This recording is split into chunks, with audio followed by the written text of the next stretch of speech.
Hi everyone, and welcome back to Money Girl's Quick and Dirty Tips for a Richer Life. I'm Laura Adams. Whether you should co-sign for a credit card with another person is an important decision. In this podcast, we'll explore what it means to be a joint credit card account owner versus having an authorized user. After considering the pros and cons of both options, you'll know which credit card setup is best for your situation. When you apply or co-sign for a credit card with someone else, such as a spouse, a relative, or a friend, you become joint account owners. You each receive a credit card in your own names and share the responsibility for making monthly payments. But what many people don't realize is that joint credit card owners are each 100% responsible for all the debt that accumulates on the card. The financial risk that comes with sharing liability for a credit card is something no one should take lightly. Transactions on a joint account are reported on both of your credit reports and therefore affect both of your credit scores. Let's say you co-sign for a credit card with your boyfriend and he goes on a spending spree and charges thousands of dollars worth of surfboards, bikes, and fly rods.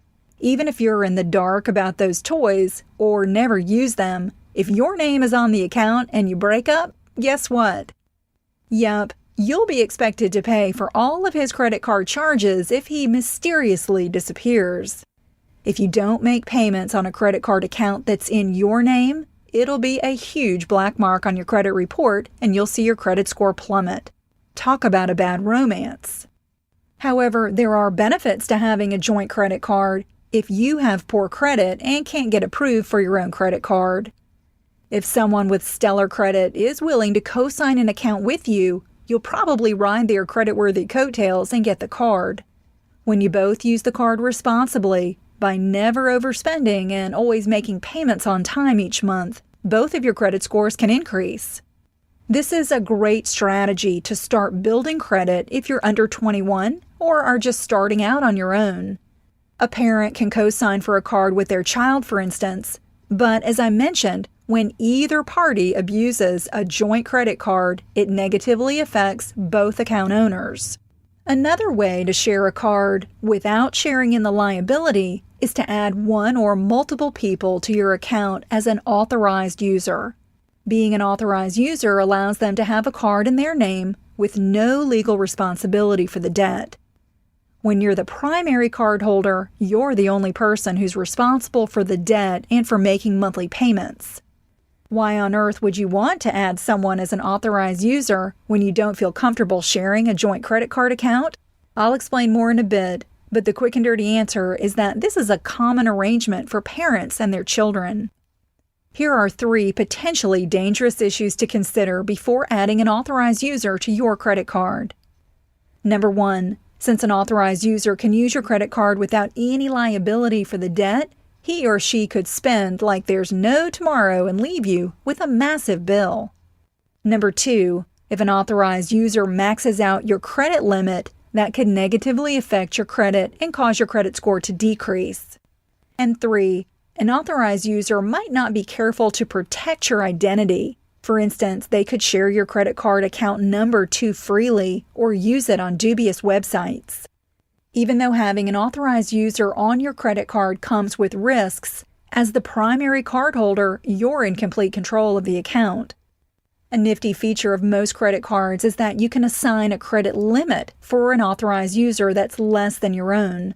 For instance, if you have a $5,000 credit limit, you could add your college-bound daughter as an authorized user with a $500 credit limit. That's a great way to limit your liability, and you can raise or lower the credit limit for an authorized user as you see fit.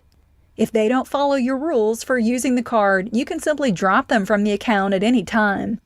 Having an authorized user on your credit card is a great way to give someone access to your credit line for emergency purchases. It also allows you to teach someone, like a child, about how to use a credit card responsibly.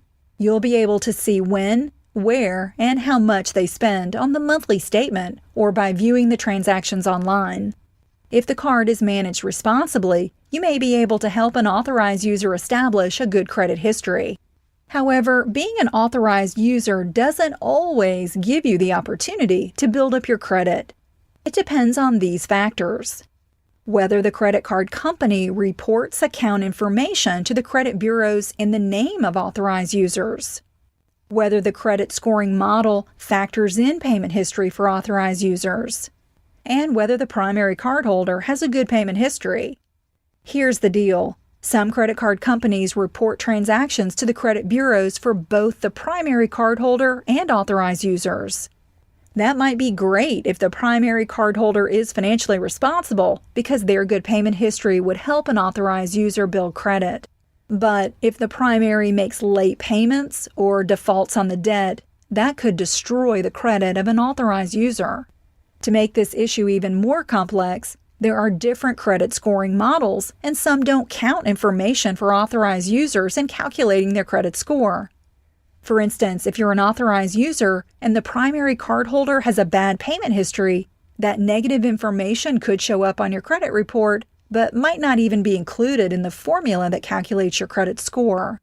Some credit scoring models simply ignore the information that appears on accounts where the cardholder is just an authorized user and not the primary card owner.